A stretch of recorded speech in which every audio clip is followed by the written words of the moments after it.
Oh, hi. I didn't see you there. I was too busy drinking this Mai Tai. What was that? What rum did I use to make this? I'm so glad you asked. I used the brand new Papalin High Ester Jamaica release. Now, about like a month ago or so, I did a first impressions video where I got my hands on a sample and I tried the rum for the first time and gave you my reaction. And if you watch that video, I had very favorable things to say about the rum. I really enjoyed it, and I knew I wanted to buy a bottle when it was available. And as you can see here, I did buy it when it came out. And there were two things I wanted to do when I got my hands on a bottle. The first one was to try it in a Mai Tai, which is what I have here. Now, of course, the question you might be asking is, how is it? Well, it is very good. Very, very, very good. It is bright and vibrant and lively. It's punchy. It's funky-ish without being overly like harsh or acidic or anything like that. It's got some nice like candied tropical fruits. Really a delightful Mai Tai. And yeah, it is kind of on the pricey side. This is like a $65 bottle, so maybe it won't be your everyday kind of Mai Tai rum. But if you've got a little money to kind of splurge for a nice Mai Tai, then I think it's worth it. At least I think it's worth it. However, I do think it's missing something that I think would elevate this Mai Tai to what I consider like a fantastic or amazing Mai Tai. It's missing those kind of deeper register, kind of like richer bass notes, you know, that kind of both bass in terms of like heavy bass music and all that, but also a bass or a structure for all those flavors to kind of sit on. And really those kind of notes come, in my kind of thought, from like a good amount of age. This rum is only aged 5 years. I think if it was aged maybe up to 10, then it would be maybe this perfect balance of those high, bright, vibrant notes and those richer, lower register, kind of deeper structure notes that the aging would provide. But it doesn't do that, so it's still, I think, a very good Mai Tai. I'd be happy to drink it, but it's not like my ideal Mai Tai. Now, there are other rums I've come across over the years, like the Appleton 17-Year Legend, which I think kind of threads that needle perfectly. But that's not what this is. But then, of course, you could always blend this rum with another rum to hopefully kind of get you there, which is actually what I'm about to do right now. And that actually takes me to the second thing I wanted to do with this rum when I was finally able to get a bottle, and that was to make another Mai Tai with it, but this time blend it with the other kind of quote-unquote high ester rum that came out in the last year. And of course, I'm talking about the Dorado High Ester blend. And look, I get it. Just because a rum says high ester on the label doesn't mean like it's gonna pair well with another rum that says high ester on the label. Of course not, but look, I gotta imagine there's a few of you out there who are watching this right now that when you heard of the existence of this rum, you immediately thought of this rum and immediately thought of mixing them and blending them to see how they taste. I mean, right? I can't be the only one. So through the magic of editing, what I'm gonna do is grab a Papalin High Ester Jamaica / Dorado High Ester blend Mai Tai from off screen in a second. And what I'm gonna do is try it for the very first time. I'm gonna give you kind of my gut reaction, my review of it. So with the power of editing, I'm gonna grab one right now. Look at that, that was seamless. Cheers.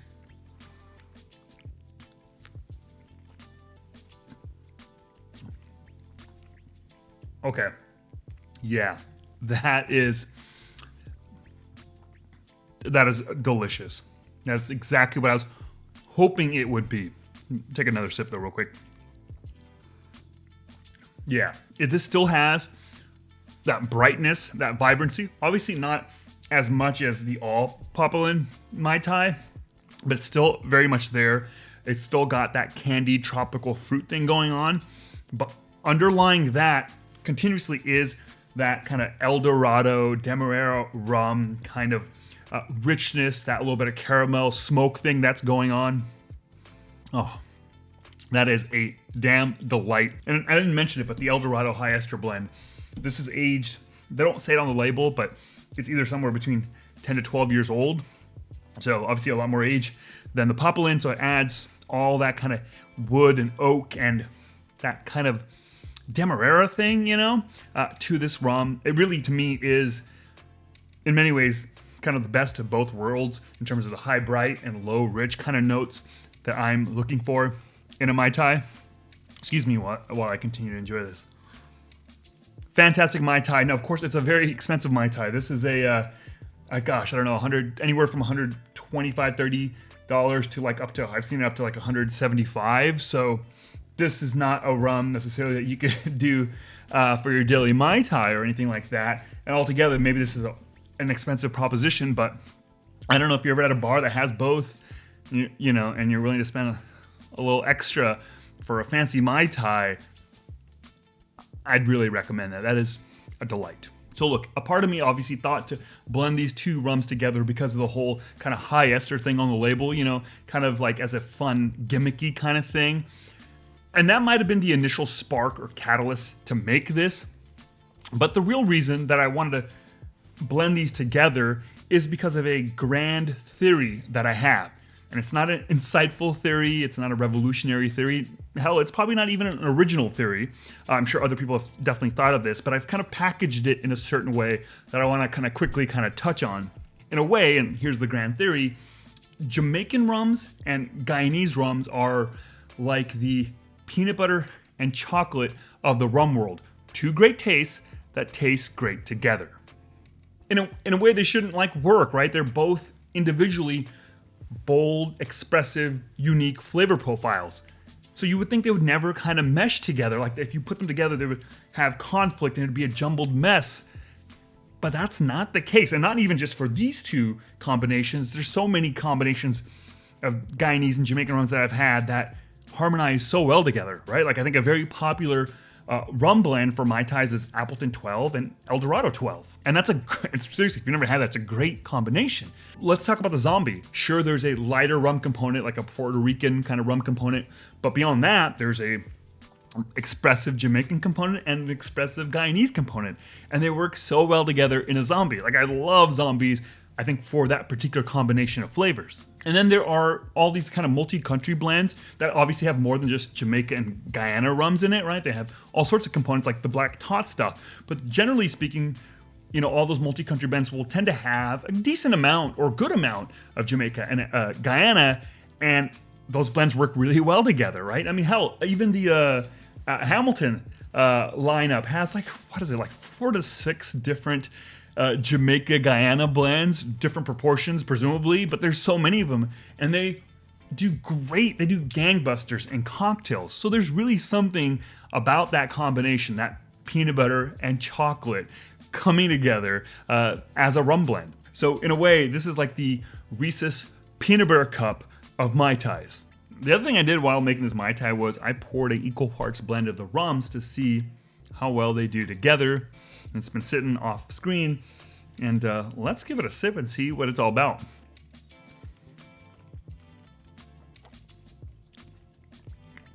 That's a pretty intense combo. Ooh, I'm getting that absinthe and the pineapple of this rum on the back end, but up front is where I got all the El Dorado, the caramel, the coffee notes, the a little bit of acidity that's coming from the El Dorado, but the acidity that's also coming from the Papalin.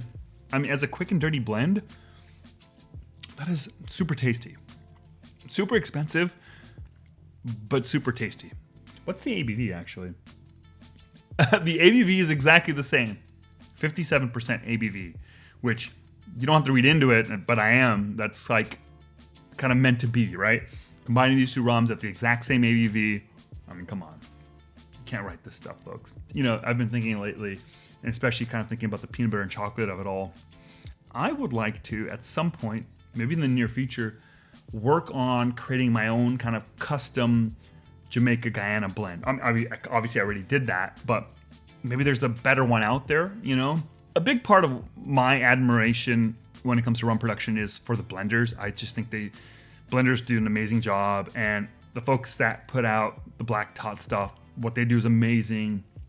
What the folks at E&A Skier do is amazing, how they're able to create these really amazing blends and none of it feels chaotic or a jumbled mess, bringing all these rum components together. And if I had a dream job I could ever do in the rum world beyond, I guess, being a YouTuber, is that. Not that I've ever made any effort to try to become that at all, but maybe this is the first step I'm putting out there in the universe. out on the internet by saying, I would love to take a stab at blending, we'll keep it simple, one Jamaica rum, one Guyana rum, to create my ideal, my ultimate 2-bottle Jamaica Guyana blend, my ultimate peanut butter and chocolate rum blend. How that's going to manifest here on YouTube, I don't know. Whether that's going to be a video that I do with the results, a series of videos, me working through it, a bunch of lives maybe, I don't know. Let me know what you kind of want to see, I guess. But I'm intrigued by that notion of kind of testing out a bunch of combinations to see what I love as sippers, but I'd maybe also kind of see what would work as like an ultimate Mai Tai blend of some sorts. Okay, I've been rambling on for way too long. We're gonna wrap it up. Thanks for indulging me here with my theories and my conspiracies and all that. If you want to support this channel, then check out my Patreon page where I have a bunch of exclusive content there that I think you might like. And if you sign up for one of the Patreon tiers, you get access to the Rum Revival Discord server. It's a great community of rum lovers that love to talk about rum. So I would hope to see you there. Would love for you to join us. And lastly, thank you so much for watching. Catch y'all next time. Cheers.